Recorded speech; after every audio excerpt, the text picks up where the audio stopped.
또 참 하나님이시다라고 하는 이 신인 양성의 교리가 우리 구원의 근거가 되기 때문에 너무 중요하죠. 그래서 예수 그리스도의 인성을 부인해도 이단이고 구원이 없어요.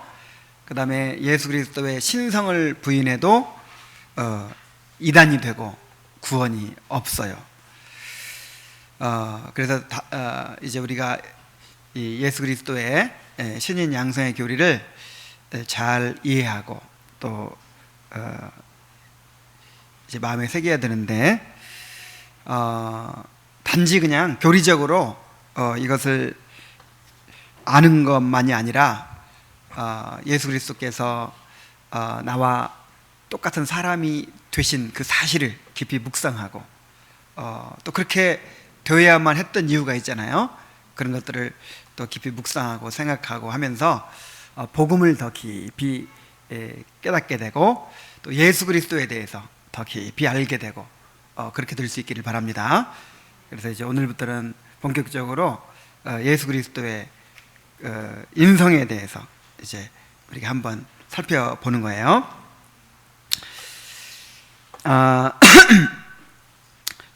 이 13장의 내용은 그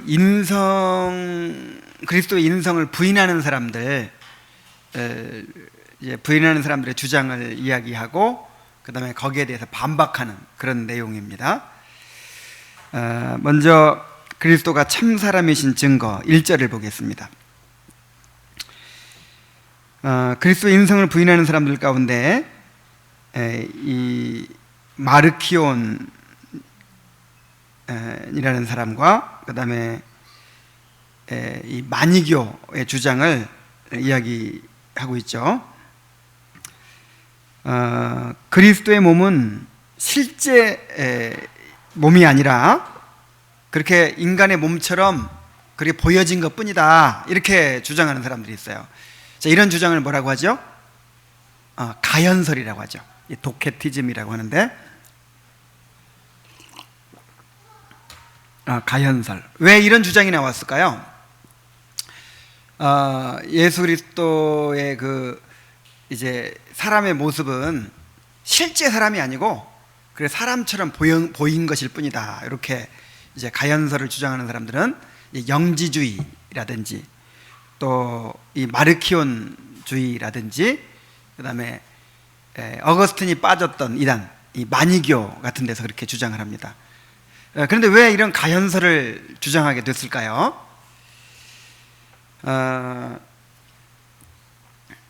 그 마니교라든지 영지주의라든지, 그 영지주의에서 이제 이렇게 나온 것이 또 마르키온주의인데, 이런 데서 주장하는 것이 공통적으로 뭐냐면 이원론이에요. 이원론. 이 아우구스티누스가 교회를 좀 다녀보려고 했는데, 청년 때 교회를 좀 다녀보려고 하는데 뭐 때문에 자꾸만 부딪혀가지고 어려움 겪었죠?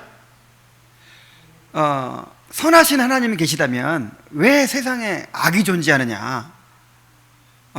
하나님이 선하시다면 왜 세상에 악이 존재하는가? 이것 때문에 그 해답을 찾지 못해가지고 고민을 하다가 어디 가서 해답을 찾았어요? 마니교 가니까 해답을 딱 내놓는 거예요. 원래부터 처음부터 선한 신과 악한 신이 있었다, 이렇게 처음부터 선이 있고 악이 있었다. 그리고 이 선과 악의 이제 싸움이 이제 지속되어 왔다고, 그렇게 이제 해답을 주는 거예요. 이 영지주의도 마찬가지고 마르키온도 마찬가지인데, 그래서 심지어 이제 구약의 하나님과 신약의 하나님을 구분을 합니다. 구약의 하나님은 좀 무섭죠. 다 진멸하라 그러고 막 진노하시고 막 그러죠. 그래서 이건 좀 이제 악한 신. 그 다음에 신약의 하나님은 사랑의 하나님, 은혜의 하나님, 선한 신. 그래서 이렇게 구분을 해요.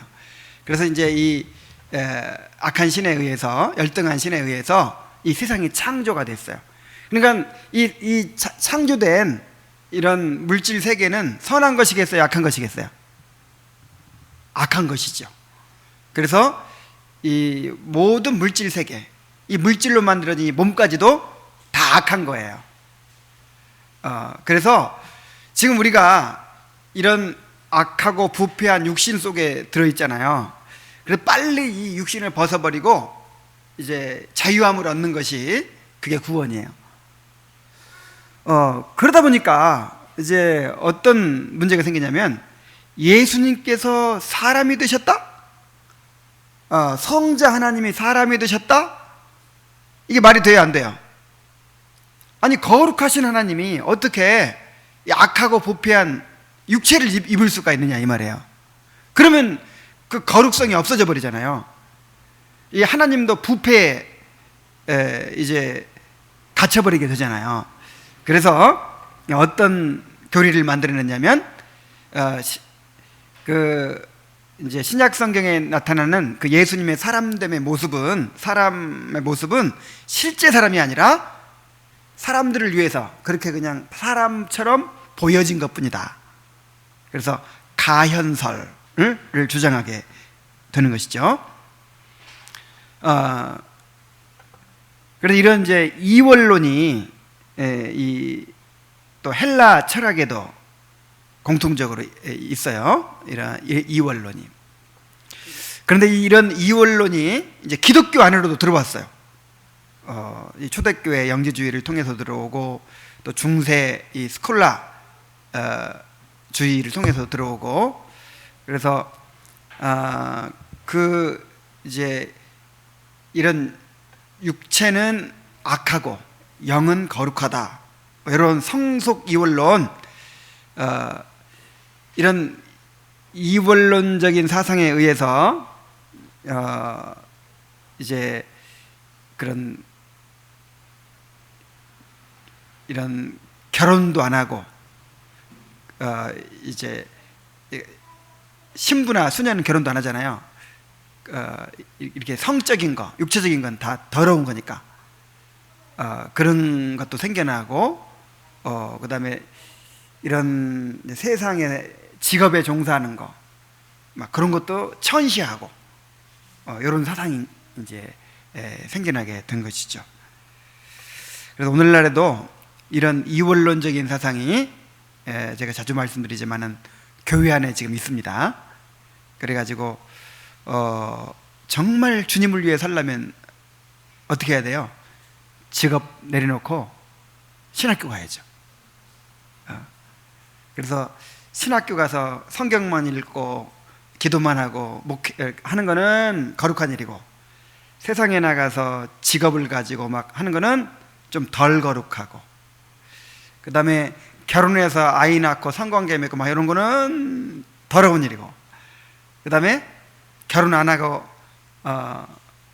이렇게 신부 수녀처럼 하는 것은 거룩하고, 막 이런 식으로 이렇게 자꾸 분리를 하는 거예요. 그런데 이게 어디서부터 근거해 온 건지를 알아야 돼요. 이게 잘못된 생각입니다. 이단적인 생각이에요. 하나님께서 우리 영혼만 창조하지 않으셨죠? 육체도 창조하셨어요. 자, 영혼만 타락했어요? 아니, 육체만 타락했어요? 영혼도 타락했어요? 육체와 영혼이 함께 타락했어요. 그래, 구원받을 때 영혼만 구원받아요? 육체도 구원받아요? 영혼과 육체가 다 구원받죠. 그래서 영혼만 거룩하고 육체는 좀 뭐 이렇게 더러운 것처럼 그렇게 생각해서는 안 됩니다. 이런 이원론에서 또 이렇게 잉태되는 것이 뭐냐면은 이제 이 금욕주의 내지는 쾌락주의가 나오는 거예요. 자, 금욕주의는 왜 나올까요? 육체적인 거는 거룩하지 못한 거니까 먹는 거, 또 성적인 거, 뭐 이런 인간의 욕망을 억제해야 되는, 죽여야 된다는 거예요. 이런 금욕주의가 나와요. 금욕은 좋은 거예요. 금욕은 우리가 때때로 그러니까 이 식욕, 성욕, 그다음에 수면욕, 뭐 이런 게 나쁜 거예요, 좋은 거예요? 이거 나쁜 게 아니죠. 그런데 우리에게 죄성이 있어가지고 나쁘지 않은 건데, 원래는 이게 나쁘지 않은 건데 이것을 무절제하게 사용하게 함으로써 죄에 빠지는 거예요. 그래서 맛있게 음식을 먹는 건 죄가 아니지만 식탐은 죄입니다. 탐식은 죄예요. 그 다음에 건전한 부부관계 안에서 그렇게 성생활하는 것은 아름다운 일이고 거룩한 일이지만은, 그러나 지나치게 또 그거를 막 무절제하게 추구하면 그게 뭐가 되죠? 그것도 죄가 되는 거예요. 그래서 금욕이 필요해요, 우리에게. 그러니까 원래 우리가 타락하지 않았으면 마음껏 뭐든지 해도 이게 죄가 안 될 거예요. 그런데 이제 죄가 이렇게 무절제하게 하지도 않게 되고, 그런데 죄가 우리 안에 들어오면서부터 이런 정상적인 욕망까지도 부패시키게 되는 그런 결과를 가져왔거든요. 그래서 금욕은 좋은 겁니다. 그래서 정말 경건한 하나님의 사람들은 다 금욕을 실천했어요. 조나단 에드워즈는 평생에 걸쳐서 식사를 최소한으로만 먹고, 하여간 이렇게 육신적인 어떤 그런 욕망을 절제하려고 그렇게 애를 썼어요. 근데 조나단 에드워즈 뿐만 아니에요. 모든 경건한 하나님의 사람들이 그렇게 했어요. 이건 필요한 겁니다. 그래서 자고 싶은 거 그냥 늘어지도록 자고, 먹고 싶은 거 배 터지도록 먹고, 그러면서 경건할 수 없어. 실제로 그래요. 하여간 그 욕망은 절제해야 됩니다. 그래서 성령의 9가지 열매 중에 하나가 절제죠. 그래서 금욕은 좋은 건데 뭐 나쁜 거예요? 금욕주의, 이거는 나쁜 거예요. 이거는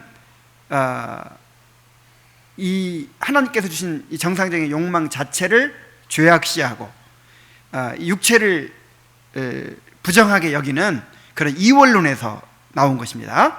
그래서 이 정상적인 욕망을 막 금하는 금욕주의에 빠지든지 또 뭐에 빠져요? 어차피 육체는 더러울 수밖에 없어. 이 육체에서 벗어나서 자유함을 얻게 되는 그날을 우리가 기다릴 뿐이야. 그러면서 그냥 무법 방종주의로 나가는 거야. 쾌락주의로 나가는 거야. 그래서 이제 구원파 막 이런 데 보면은 구원파뿐만 아니라 그런 이제 지나치게 그냥 십자가의 죄용서만 강조하고 막 율법을 가르치지 않는 그런 이제 교파들에서 굉장히 그런 도덕적인 부패가 나타나요. 왜냐하면 어차피 우리 구원받는 건 영혼이지 육체가 아니다. 그러니까 육체는 어째 더러울 수밖에 없다. 막 이렇게 하는 거예요. 그러나 바울은 분명히 말합니다. 이 약속을 가진 우리가 육과 영의 온갖 더러운 것으로부터 우리를 깨끗게 해야 된다 그랬어요. 자, 그래서 이제 이런 이원론에서 선과 악을 이렇게 이제 구분하는 이원론에서부터 이 가연설이 나왔다는 것입니다. 그래서 이 마르키오는 그리스도의 몸은 실제 몸이 아니라 그렇게 보여진 것뿐이다, 그렇게 주장을 했고, 만유교회에서는 그리스도께서 정상적인 육체를 천상적인 육체를 부여받으셨다. 그러니까 이런 육체가 아니라 어떤 하늘의 육체, 그렇게 사셨다는 거죠. 자, 여기에 대해서 어떻게 반박을 합니까? 자, 하늘의 씨나 유령 같은 사람에게가 아니라 아브라함과 야곱의 씨에 축복이 있을 것을 약속하고 있다 그랬죠. 창세기 22장 18절에 보면은 또 내 씨로 말미암아 천하 만민이 복을 받으리니, 창세기 26장 4절에 보면은 내 자손으로 말미암아 천하 만민이 복을 받으리라. 그러니까 아브라함의 씨, 아브라함의 자손이어야 돼요. 메시아는 반드시 혈통적으로 아브라함의 씨, 아브라함의 자손으로 오실 것이다, 이렇게 얘기가 성경에서 말하고 있는 거예요. 그 다음에 두 번째 반박은 뭐냐면 허공에 뜬 사람이 아니라 아담의 자손이여 그의 허리에서 난 자에게 영원한 보좌를 약속하고 있다. 시편 132편 11절에 보면은 내 몸의 소생을 내 왕위에 둘지라 그랬죠. 네 몸의 소생, 다윗의 혈통에서 난 그런 이제 실제적으로 다윗의 후손 가운데서 메시아가 나올 것이라는 예언이죠. 그 다음에 육체로 나서 아브라함과 다윗의 자손으로 불리심. 자, 마태복음 1장 1절 아브라함과 다윗의 자손 예수 그리스도의 계보라 그랬죠.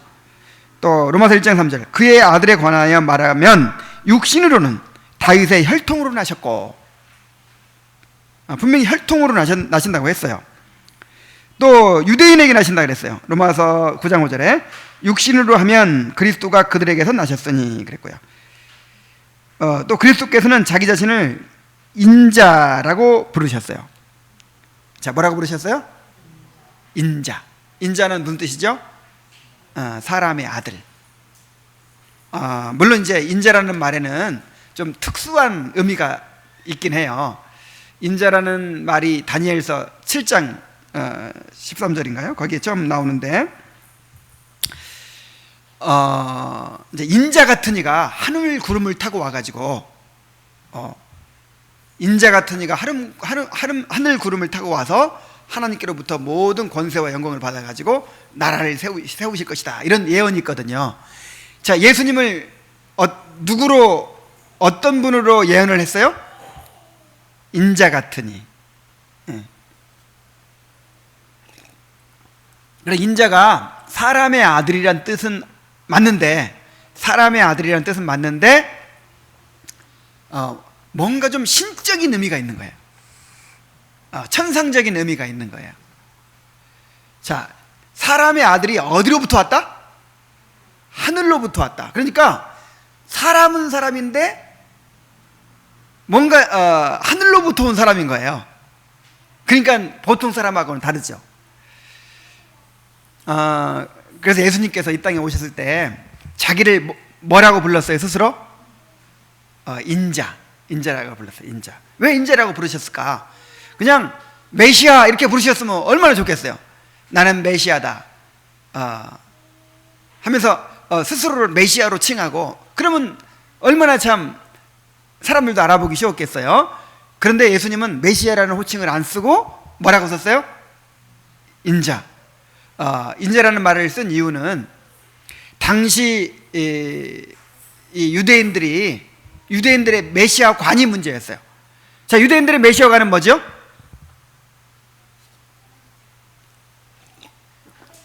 유대인들의 메시아관은 우리를 위해 십자가 달려 죽으시고 우리 죄를 사해 주시는 그런 메시아가 아니에요. 다윗 같은, 그냥 모세와 다윗이 합해진 사람 정도, 이런 다윗 같은, 모세 같은 그런 지도자가 나타나 가지고 이 정치적인 그런 왕이 돼서 로마를 몰아내고 유대 나라를 다시 부흥시키는 그런 현세적이고 정치적인 메시아를 기다리고 있었단 말이에요. 그런데 만약에 예수님이 내가 메시아다 하고 메시아라는 말을 자꾸 사용하면 유대인들은 자꾸만 그것만 생각한단 말이에요. 그래서 의도적으로 예수님은 메시아라는 말보다 인자라는 말을 쓰셨다, 이렇게 이제 신학자들은 생각을 합니다.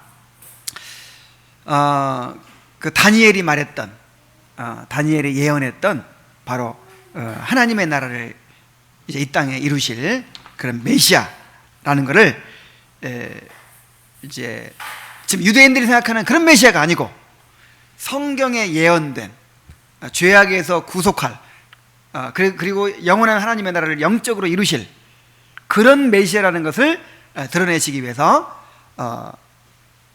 인자라는 호칭을 사용하셨다는 것입니다. 그러나 어쨌든 인자라는 말이 사람의 아들이라는 뜻이에요. 자, 그 외에도 갈라디아 4장 4절에 보면 때가 참에 하나님이 그 아들을 보내사 여자에게서 나게 하시고, 자, 누구에서 나게 하시고? 여자에게서. 하나님이 그 아들을 보내셔서, 그게 하늘로부터 온 건 맞아요. 그 나기는 어디서 나요? 여자한테 나는 거예요. 똑같은 사람으로. 그 다음에 히브리서 2장 11절 거룩하게 하시는 이와 거룩하게 함을 입은 자들이 한 근원에서 난지라. 자, 거룩하게 하시는 이가 누구예요? 예수님이죠. 또 거룩함을 입은 자가 누구예요? 구원받은 자들이죠. 근데 다 어디서 났어요? 한 근원. 이게 다 똑같은 사람에게서 났다 이 말이에요. 둘 다 여자에게서 난 거예요. 인성을 입은 거예요. 그러므로 형제라 부르시기를 부끄러워하지 아니하시고. 그래서 예수님도 인간의 혈통으로 여자에게서 났고, 우리도 아담의 후손으로 났고, 그러니까 어떻게 되는 거예요? 예수님과 우리가 형제, 예수님은 맏아들, 이렇게 되는 거죠. 17절에 14절에 자녀들은 혈과 육에 속하였음에 그도 또한 같은 모양으로 혈과 육을 함께 지니심은, 그러니까 우리들이 혈과 육이 있는 것처럼 예수님도 뭐가 있다? 혈과 육이 있다. 17절 그러므로 그가 범사의 형제들과 같이 되심이 마땅하도다. 형제들과 같이 되셨다 그랬고, 4장 15절에 우리에게는 대제사장은 우리의 연약함을 동정하지 못하실 이가 아니요 모든 일에 우리와 똑같이 시험 받으신 자로되 죄는 없으시니라. 자, 우리 연약함을 동정하지 못하실 이가 아니다. 체휼하지 아니할 자가 아니요. 개역성경에 이렇게 되어 있죠. 왜 동정하지 못할 뿐이 아니죠? 똑같은 육체를 입으셨기 때문에, 우리와 한결같이 시험을 받았기 때문에 예수님께서 우리 입장을 아신다 이 말이에요. 자, 로마서 8장 3절에는 죄로 말미암아 자기 아들을 죄 있는 육신의 모양으로 보내어 육신의 죄를 정하사 그랬죠. 자기 아들을 무슨 모양으로 보내요? 죄 있는 육신의 모양으로 보내요. 그러니까 죄는 없어. 그러나 죄 있는 육신의 모양이에요. 그러면 그 육신에다 뭘 정했다? 죄를 정했다. 그 죄는 우리의 죄잖아요. 우리의 죄를 정하고 그 죄를 대속하려면은 우리와 같은 육신을 가지셔야 되는 거예요. 육신이 아닌데, 우리와 같은 몸을 입지 않으셨는데 그냥 무슨 영적인 무슨 몸을 가졌는데 거기다 어떻게 죄를 정합니까? 우리 처지에서, 우리의 입장에 서서 우리가 받아야 될 그런 죄값을 받으시기 위해서 우리와 똑같은 몸을 입으셨다 하는 뜻이에요. 그래서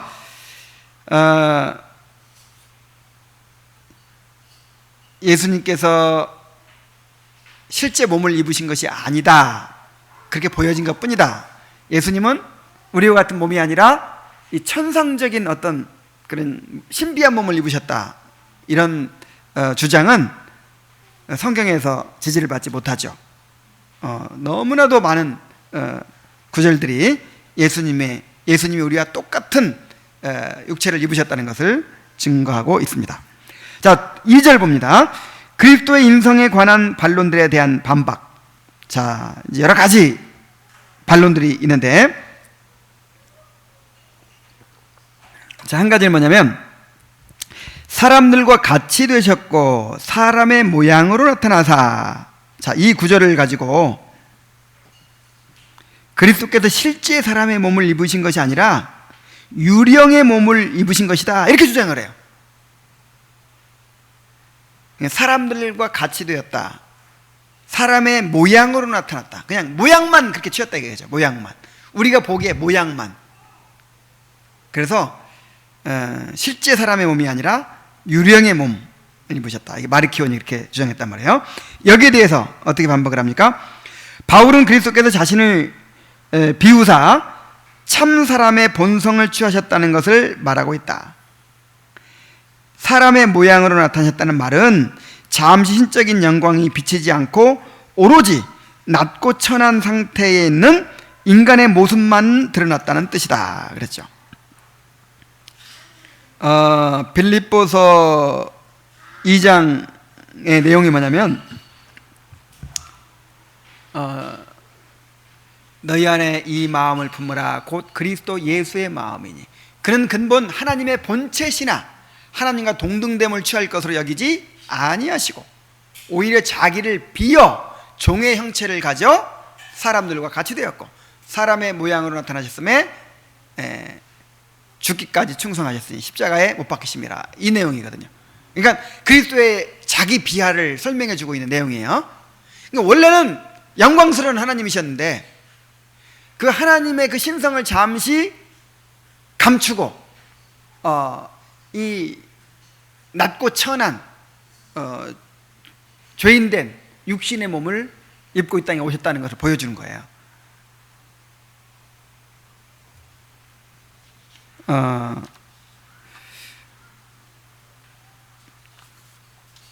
그래서 사람의 모양으로 나타나셨다 이 말은 그냥 모양만 그렇게 나타났다 그 말이 아닙니다. 그 다음에 베드로전서 3장 18절에 봐도 그리스도께서 단번에 죄를 위하여 죽으사 의인으로서 불의한 자를 대신하셨으니 이는 우리를 하나님 앞으로 인도하려 하심이라. 육체로는 죽임을 당하시고, 자 뭐로는 죽임을 당하시고? 육체가 죽임을 당하는 거잖아요, 그죠? 영으로는 살리심을 받으셨으니. 육체를 입었으니까 죽죠. 우리의 죽음을 경험하기 위해서 육체를 입으신 거예요. 자, 고린도후서 13장 4절. 그리스도께서 약하심으로 십자가에 못 박히셨으나 하나님의 능력으로 살아 계시니 그랬죠. 자, 약하심으로 우리처럼 약한 육체를 입었다는 거예요. 약하심으로 십자가에 못 박히셨다. 그래서 단지 모양만이었다라고 주장하는 그런 사람들의 주장은 잘못된 것이죠. 그 다음에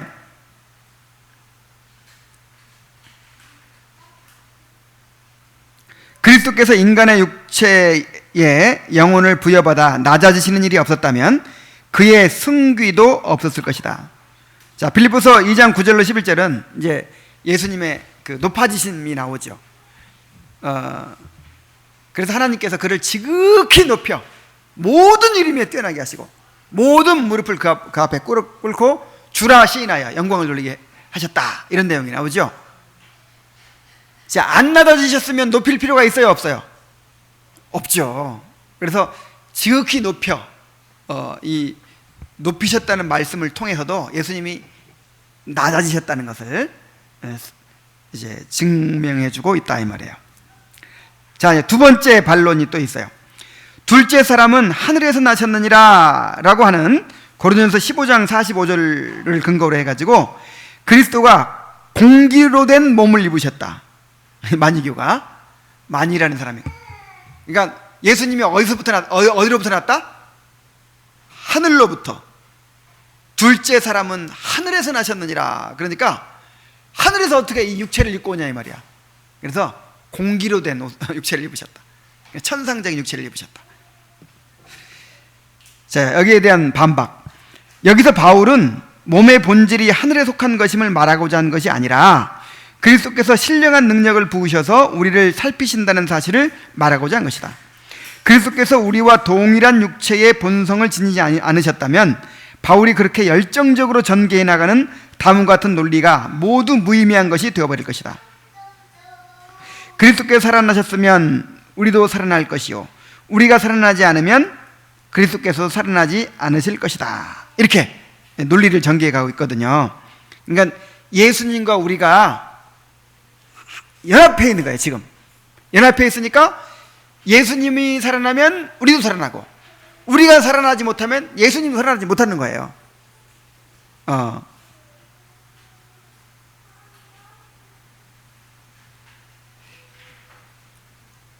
그래서 그 예수님은 육체를 입으셨지만 이 신성을 가지신 분이잖아요. 그래서 이제 인성을 입으셨지만 신성을 가지신 분이기 때문에 하늘에서 나셨다 이렇게 표현한 거죠. 우리를 살리시는 분이기 때문에. 자, 세 번째 반론이 있습니다. 그렇다면 불경건한 자들도 그리스도의 형제들이 될 것이다. 그러니까 예수님이 아담의 후손으로 오셔가지고 육체를 입으셔가지고 우리와 형제가 되셨다면 그냥 모든 사람들과 다 같이 형제가 된 거 아니에요. 그러니까 불신자들과도 형제가 된 거 아니냐 이 말이죠. 자, 이게 무슨 얘기인지 아시겠죠? 예수님이 우리와 똑같은 육체를 입으심으로 우리와 형제가 되셨다. 그랬으니까 불신자들도 다 같은 육체를 입고 있으니까 그럼 불신자들하고도 다 같이 형제가 되겠네? 이렇게 이제 반박을 하는 거죠. 여기에 대해서는 어떻게 말할 수 있을까요? 하나님의 자녀들은 혈과 육으로 나는 것이 아니라 믿음을 통하여 성령으로 나는 것이며, 따라서 육체만으로는 형제관계가 성립되지 않는다. 믿음으로 우리가 그리스도에게 영접됨으로 접붙여져야 하는 것이다. 그러니까 육체만 똑같다고 형제가 되는 게 아니고 하나님의 자녀가 된다는 거 하는 거는 여기에 뭐가 더 붙여져야 돼요? 그래서 성령으로 나야 되잖아요. 그러니까 예수 그리스도와 연합해가지고 예수 그리스도에 접붙여져야 돼요. 믿음으로. 자, 믿음으로 예수님께 접붙여진 사람만 예수님과 형제가 되는 거죠. 자, 그 다음에 또 반론이 뭐가 있냐면, 그리스도께서 맏아들이 되시기 위해서는 처음부터 그가 아담에게서 나셔야만 했다. 맏아들이 되려면 제일 먼저 나야 맏아들이지. 이제 예수님보다 먼저 난 사람이 많죠. 다윗도 먼저 나고 모세도 먼저 나고 노아도 먼저 나고. 근데 어떻게 맏아들이야? 이렇게 이제 주장을 한단 말이에요. 거기에 대한 또 반론이 뭡니까? 칼빈의 반박이 뭡니까? 맏아들이라고 한 것은 출생의 차설을 뜻하는 것이 아니라 존귀와 높은 권세의 정도를 가리키는 것이다. 그러니까 예수님이 맏아들 하는 것은 인간 중에서 사람으로 난 존재 중에서 제일 먼저 났다, 그 뜻이 아니죠. 제일 먼저 난 건 누가 먼저 났어요? 가인이네, 가인. 그 차설을 말하는 게 아니라 우리 인류의 대표자, 인류의 머리란 뜻으로 맏아들이에요.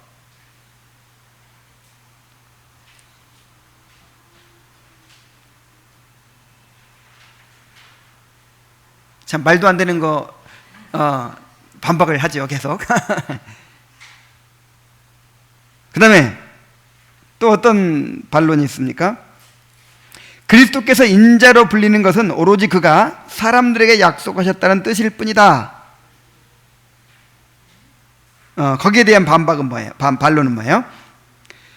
히브리어 수고로 인자는 참 사람을 뜻한다. 시편 8편 4절에 사람이 무엇이기에 주께서 그를 생각하시며 인자가 무엇이기에 주께서 그를 돌보시나이까. 그래서 인자라는 말과 사람이라는 말이 같이 쓰이잖아요. 같은 말로 병행법으로 쓰이잖아요. 그래서 인자라고 한 것은 분명히 사람의 아들이라는 뜻으로 쓰였다, 이렇게 반박을 하는 것이죠.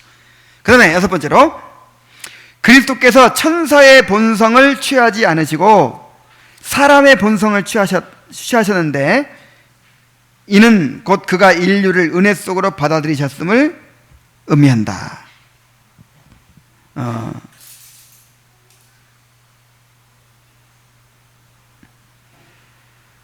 자, 그리스도께서 천사의 본성을 취하지 않으시고 사람의 본성을 취하셨는데 이는 곧 그가 인류를 은혜 속으로 받아들이셨음을 의미한다. 이게 이제 그냥 예수님이 사람이 되셨다면 모든 사람들이 다 구원받아야 한다, 그런 주장하고 같죠. 바울은, 자, 여기에 대한 칼빈의 반박. 바울은 그리스도께서 우리에게 베푸신 존귀를 드높이고자 우리를 천사들과 비교하며 이런 점에서 우리를 천사들보다 귀히 여기셨다고 말하고 있는 것이다.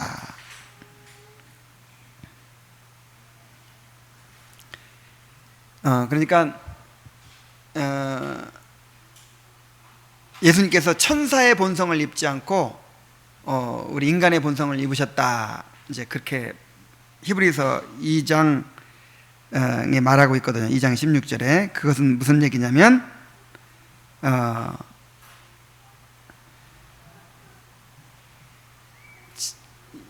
그러니까 사람을 천사들보다 더 귀히 여기셨다. 이런 이제 취지로 말한 거라 이 말이죠. 다른 뜻이 아니고 그렇죠. 그러니까 원래 사실은 이 천사보다 조금 못하게 지으셨다 그랬는데 하나님이 우리를 구원하시기 위해서 우리와 형제가 되셨잖아요. 그래서 우리가 하나님과 연합했잖아요. 성자 하나님과. 그러니까 지금은 이제 어떻게 됐어요? 천사들보다 훨씬 존귀한 존재가 되어버린 거예요. 자, 그런 차원에서 얘기한 거다. 자, 그 다음에 자 3절 보겠습니다.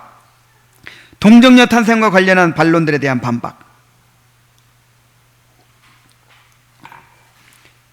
자, 첫 번째로 그리스도가 아브라함과 다윗의 자손이라고 한 것은 실체가 아니라 풍유다.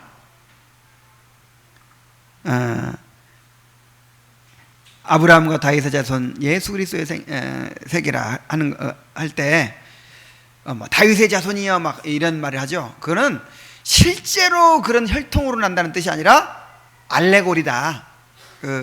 그냥 풍유법이다. 비유법이다. 이렇게 이제 얘기하는 거죠. 거기에 대해서 갈라디아 3장 16절은 뭐라고 말합니까?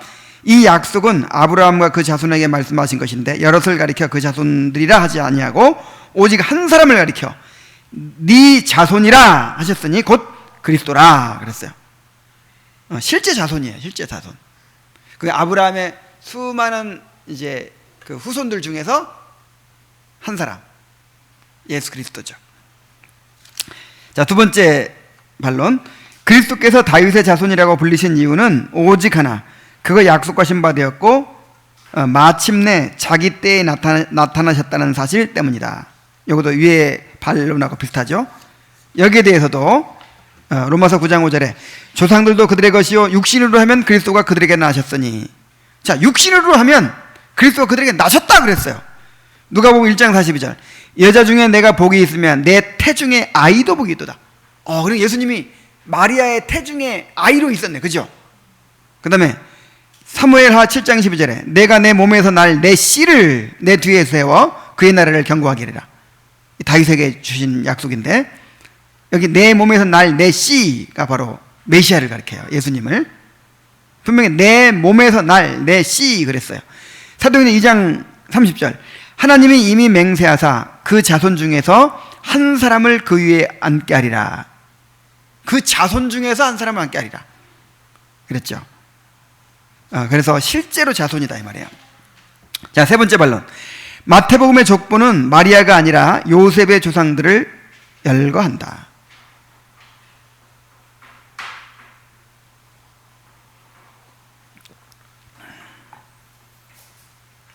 자, 마태복음은 이제 요셉의 그 마태복음 이제 그 누구부터 시작하죠?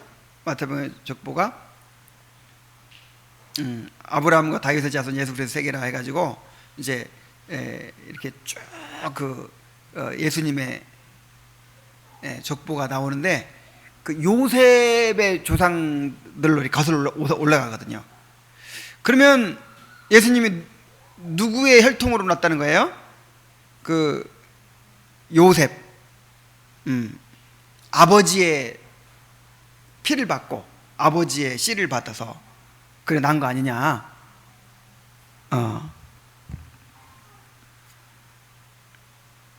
자, 거기에 대한 요런 주장을 왜 하겠어요?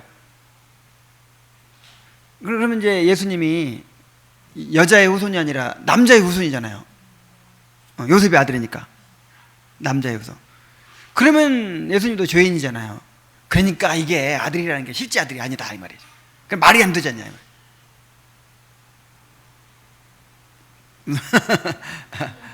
말. 이해되죠? 예.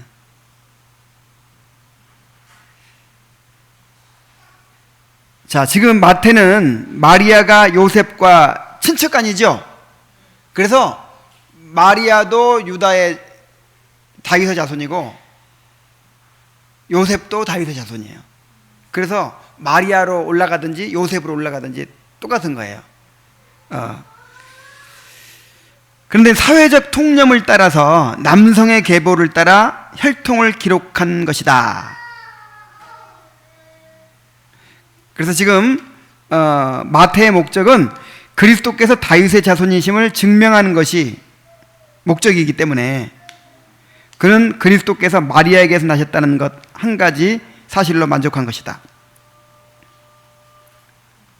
요셉이 마리아에게서 그리스도를 낳으셨다 이렇게 되어 있거든요.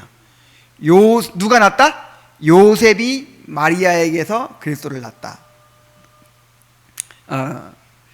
그래서 이것은 실제로 요셉의 씨를 받아서 낳았다 그런 뜻이 아니라 지금 이 마태복음 족보를 기록한 이유가 뭐라고요? 목적이 다윗의 자손이라는 걸 증명하기 위해서, 혈통적으로 다윗의 자손이라는 걸 증명하기 위해서. 예수님 다윗의 자손입니다. 아브라함과 다윗의 자손인데 그렇다고 해서 남자의 씨를 받았다는 말은 아니에요.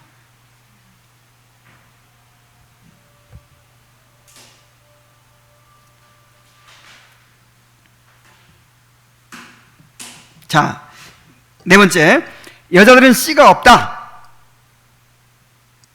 신마르키온 주의자들이 이렇게 주장했단 말이에요. 그리스도께서 무에서 그의 몸을 취하셨다는 것을 입증하기 위해서 이런 주장을 해요. 여자의 후손이라고 그러는데 여자들은 씨가 없잖아. 씨가 없는데 어떻게 여자 후손이 돼? 그러니까 여자의 후손이라고 한 것은 실제로 무슨 여자에게서 나고 이런 게 아니고 어떻게 되는 거다? 무에서 몸을 취하신 것이다. 천상적인 몸을 취하신 것이다. 자, 여기에 대해서, 자, 그리스도께서 마리아에게 나셨다는 것은 보아스가 라합에게서 났다고 말하는 것과 유사한 생산을 뜻한다. 그리스도는 마리아에게서 그의 인성을 취하셨다. 이게 중요해요. 자, 은겸이는 또 하군이는 누구한테서 그 몸을 물려받았을까요? 엄마한테서 이렇게 이제 낳았잖아요. 그죠? 그런 것처럼 예수님은 마리아에게서 그 인성을 취하신 거예요.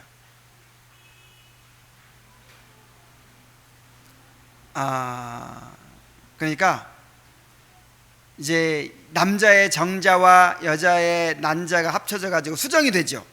수정란이 이제 자궁에 착상을 해가지고 자라죠. 그래가지고 세포 분열을 하고 막 이제 그 엄마의 막 그 영양분을 다 받아가지고 그 유전자를 다 받았고 막 해가지고 이렇게 이제 몸이 막 구성이 되죠. 요런 과정을 예수님도 똑같이 다 겪으셨다 이 말이에요. 근데 뭐가 달랐을까요? 어떤 점만 달랐을까? 남자의 정자가 없는 거야. 성령으로 잉태해가지고, 근데 성령으로 잉태했다는 건 그거만 다르지 나머지는 똑같아요. 엄마로부터 다 받은 거예요. 마리아로부터 다 받은 거예요.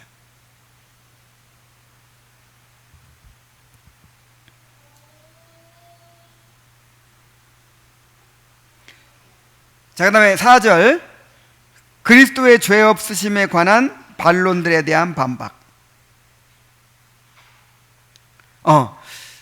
그 마리아로부터 마리아의 육체로부터 이게 다 받았다면 그 받을 때 죄까지 침투할 것이 아닌가? 죄까지. 근데 거기에 대해서는 어떻게 우리 얘기할 수 있죠? 성령께서 그거를 막으신 거예요.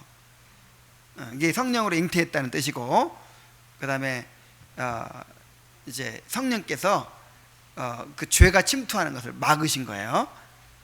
그러니까 우리의 그 인간의 그 연약한 몸, 이건 다 똑같아. 그러나 죄는 없으시죠.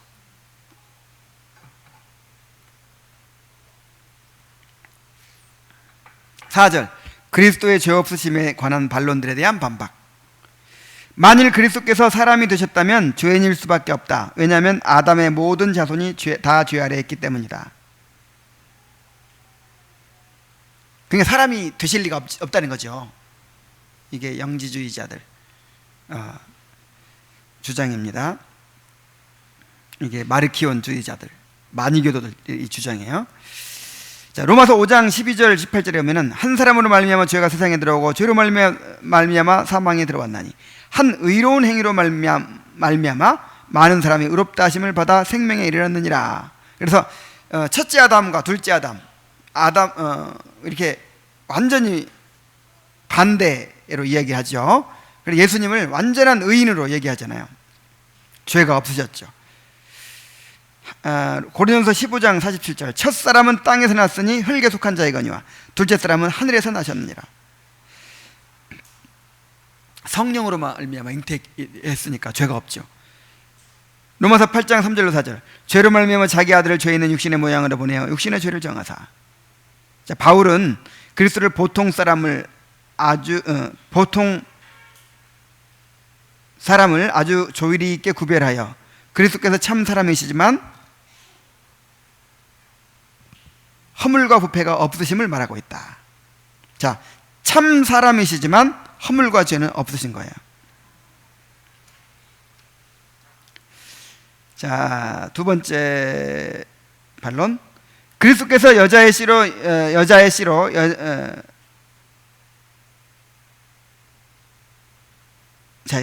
나셨다면 여자의 씨는 부정하지 않고 남자의 씨만 부정하다는 말인가? 이렇게 물어본단 말이에요. 반론을 제기한단 말이에요. 거기에 대한 반박은 그리스도께서 죄가 없으시다는 것은 그가 남자의 씨를 받지 않고 나셨다는 것만이 아니라 성령으로 잉태하셨기 때문이다.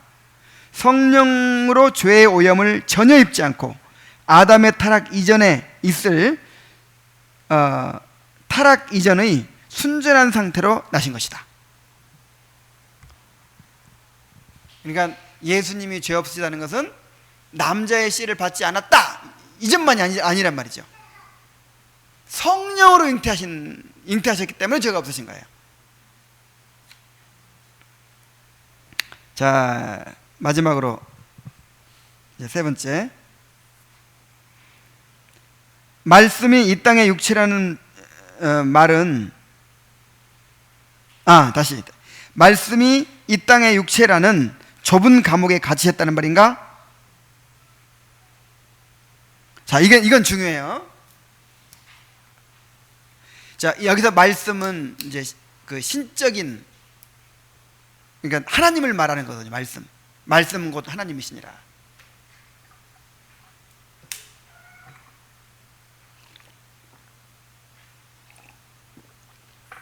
그 하나님이신 말씀이 이 땅의 육체라는 좁은 감옥에 어떻게 갇히실 수가 있나?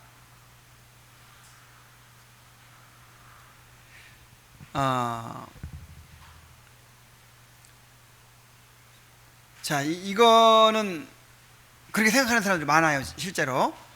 자, 예수님이 사람이 되어 이 땅에 오셨죠? 그래서 이 땅에 계실 동안은 하나님이 아니셨죠? 누가 끄떡했어? 자, 다시. 예수님이 사람의 몸으로 이 땅에 오셨죠? 그래서 이 땅에 계실 동안에는 하나님이기를 포기하셨죠? 그래서 하늘에도 성자 하나님은 그때는 안 계셨어. 이 땅에 사람이 되어 오셨으니까. 그렇죠?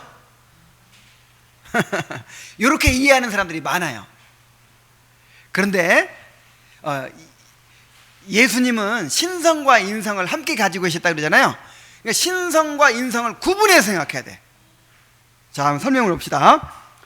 측량할 수 없는 본질을 지니신 말씀이 사람의 본성과 연합하여 한 인격이 되셨다 하더라도 그의 신성은 그 속에 갇힐 수가 없다. 막 열심히 치다 보니까 한마디씩 빼면 예, 알아서 잘.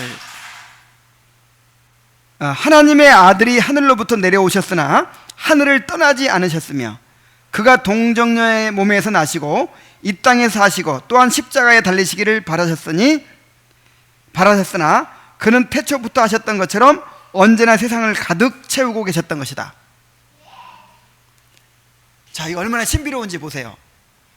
예수님은 신성과 인성을 동시에 지니셨죠? 인성은 유한해요. 그죠? 인성은 시간과 거리와 공간에 제한받아요. 그래서 갈릴리에 계실 때는 예루살렘에 없어. 예루살렘에 가실 때는 갈릴리에 없죠. 그리고 인성은 모든 걸 알아요, 몰라요? 몰라요. 예수님의 인성은 모든 걸 다 모릅니다. 그래서 예수님 재림하실 날도 알아요, 몰라요? 아버지도 천사도 모르고 아들도 모르고 오직 아버지만 아시느니라.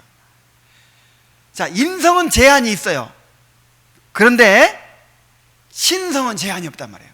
신성은 무한해요. 신성은 안 계신 곳이 없어요. 그래서 예수님이 육체를 입고 이 땅에 계실 동안에도 하늘에 계세요, 안 계세요? 신성이 계세요. 온 우주를 가득 채우고 계세요. 예수님이 안 계신 곳이 없어. 그리고 신성으로는 전지해. 모든 것을 다 아셔. 신성으로는 전능해. 모든 걸 다 하실 수 있어. 그 신성과 그 다음에 유한한 인성이 한 인격 안에 연합하고 계셨단 말이에요.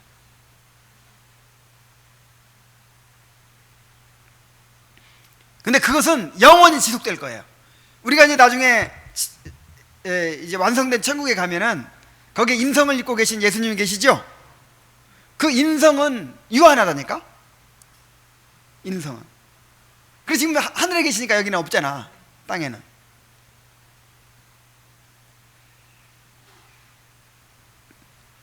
그래서 지금 이 사람들은 원래 이 하나님이라는 존재는 이 신적 본질은 무한하잖아요. 무한하고 전지하고 전능하고 편재하고 그런 존재인데 어떻게 그 무한한 존재가 유한한 육체 속에 들어갈 수가 있냐 이 말이죠. 유한은 무한을 담을 수 없다. 이건 이제 누구나 수긍하는 거죠. 유한은 무한을 담을 수 없어. 근데 예수님이 실제로 육체를 입으셨다면 어떻게 유한한 육체 속에 그 신성이 들어가 있을 수 있냐? 이 우주도 다 그걸 못 담는데. 그러니까 결론이 뭐예요? 그러니까 실제 육체를 입으신 것이 아니다. 그래서 주장하는 거죠. 그러나 우리가 믿는 것은 예수님은 신성과 인성을 한 인격 속에 가지고 계시는 거죠. 한 인격 안에 신성과 인성이 연합하고 계신 거예요. 신성으로는 무한하고 인성으로는 유한하고. 그래서 예수님께서 이 땅에 계실 때 신성으로 살아가셨을까요? 인성으로 살아가셨을까요? 근데 또 그런 것만 아니야. 때때로 신성으로 능력을 행하죠. 갈릴리 바다를 막 풍랑이는 바다를 잠잠하라 그러니까 어때요? 잠잠하잖아. 근데 때때로 신성을 나타내셨어. 신성을. 근데 십자가 지시고 막 그럴 때는 어때요? 완전히 그냥 그 신성을 발휘하는 걸 이렇게 이제 내려놓으시고 인성으로 무력하게 그렇게 고통 받으시고 우리를 위해서 그렇게 하셨단 말이에요. 그러나 때때로 이제 자기를 증거하시기 위해서, 복음을 증거하시기 위해서는 또 신성을 나타내실 때가 있었어요. 신적인 위엄을 보이셨어요. 그래서 베드로도 주여 나를 떠나소서 내가 죄인으로서이다 그런 적이 있고, 변화산 위에 올라갔을 때 막 눈보다 더 흰 옷을 입고 계신 모습을 또 보여주신 적도 있었고, 하여간 그 여러 가지 그 신성의 능력을 이렇게 보여주실 때가 있었어요. 그래서 베드로가 말하기를 우리는 그의 위엄을 친히 본 자라. 친히 봤다. 참 신비로운 분이에요. 얼마나 참 신비로워요. 얼마나 참 놀라워요. 그 주님을 우리가 이제 그 주님과 우리가 연합해 있는 거예요. 그 주님을 우리가 영원토록 알아가게 될 것입니다. 자, 우리 기도하겠습니다. 하나님 아버지,